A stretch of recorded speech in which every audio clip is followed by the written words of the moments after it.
शुसी कबूतर, जातक कथा। सूजी कबूतर, जातक कथा। हिमालय पर्वत की किसी कंदरा में कभी शुसी नाम का एक कबूतर रहता था और अतिमान वह सैकड़ों कबूतरों का राजा भी था। उस पहाड़ के निकट ही एक सयासी की कुटिया थी।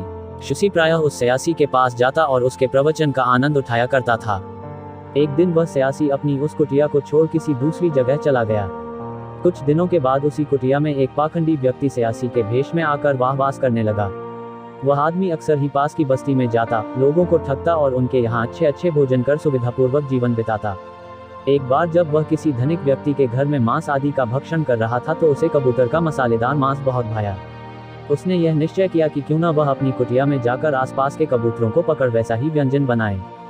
दूसरे दिन तड़के ही वह मसाले, अंगीठी आदि की समुचित व्यवस्था करता था। अपने वस्त्रों के अंदर एक मजबूत डंडे को छिपाकर कबूतरों के इंतजार में कुटिया की जोड़ी पर ही खड़ा हो गया।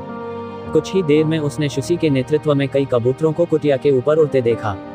पुचकारते हुए वह नीचे बुलाने का प्रलोभन देने लगा, मगर चतुर शुसी ने तभी उस कुटिया से आती हुई मसालों की खुशबू से सावधान हो गया। अपने मित्रों को तत्काल वहां से उड़ जाने की आज्ञा दी। कबूतरों को हाथ से निकलते देख क्रोध आवेश में शुसी पर अपने डंडे को बड़ी जोर से फेंका, किंतु उसका निशाना चूक गया।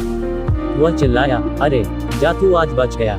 तब शुसी ने भी चिल्लाकर उसका जवाब दिया, अरे दुष्ट, मैं तो बच गया किंतु तू अपने कर्मों के फल भुगतने से नहीं बचेगा।